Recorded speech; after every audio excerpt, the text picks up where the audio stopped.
Always tracking, always alerting. Here's your Storm Track 15 weather. Welcome back. We're going to check in with Storm Track 15's meteorologist Adam Olivier for the latest on Tropical Storm Ida. It is 5:50 this morning. Adam, what's the latest right now? Now, downgraded to a tropical storm after bringing devastating impacts to southeast Louisiana. Yeah, you know, Princess and Taylor, we are seeing that this is a weakening system this morning, and it is pulling off to the north here, which is great news. That means it's getting out of Acadiana. And that is also great news for southeast Louisiana. The quicker this can get out of there, the better it'll be to get the recovery operation started. But this morning, the big story is it is no longer a hurricane. It took a very long time to get down to tropical storm status. 60-mile-per-hour winds now, still a formidable system. I mean, you can see it's clearly still well organized, even though that it's been over land now for what, 12 hours or more.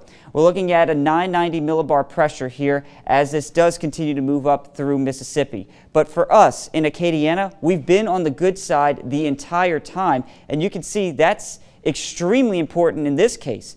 There's absolutely nothing back off to the west. Some low-level clouds, some mist in the air at times, that's about it. But you go off to the east and you see those bright cloud tops indicating very strong storms. And in fact, these green blinking boxes that you see on your screen right now, flash flood warnings, and in particular the ones here around the Hammond area, Laplace, Jean Lafitte, and Braithwaite, flash flood emergencies because of excessive rainfall and levees being overtopped. So a serious situation ongoing here in southeastern Louisiana, finally getting a break from the rain, but Ida really causing quite an impact to the eastern part of the state. Now locally, we're not seeing any rain out there on radar, and likely we're not going to see a whole lot through the morning time. If we do, it's going to be some light showers that kind of sneak in here to the northeastern part of the area.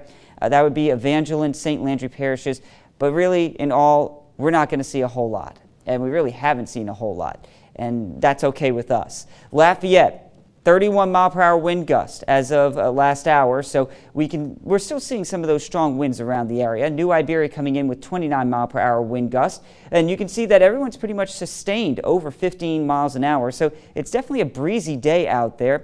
And looking ahead through the rest of your day, you can see that there are chances of a few showers here through the morning time. We get a little bit of a break between 9 and say lunchtime, and then heading into the afternoon, that's when we start to pick up those spotty afternoon storms that are more typical of summer.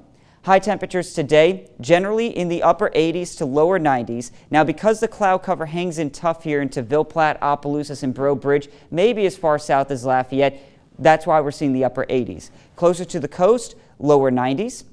As we go into the overnight, varying low to mid to even upper 70s. I think down around the coast we'll start to see that return of that extremely humid air. The breeze may stick in just enough to the north there in Ville Platte and Opelousas to keep you in the lower 70s. And then tomorrow we'll be looking for some scattered storms around, hot and humid, lower 90s for those daytime highs. And that trend continues through Thursday. But there is some good news in the forecast, thanks in part to Ida. It attaches itself to a front late week and pulls in some drier air, a cold front, if you will, that will knock temperatures down a little bit. Daytime highs sitting about 90, evenings and into the overnight, we'll see some 60s showing up. So a little bit better in the forecast in the later part of the week. But first, we got to get through that hot and humid weather that we are so accustomed to at this time of the year. The good news for us, though, Taylor and Princess, at least it looks like we really dodged a bullet with this one. We did. And, you know, as the sun continues to rise, we're going to be seeing more and more footage of that damage over there in South Louisiana. Adam, thank you. We'll check back in shortly.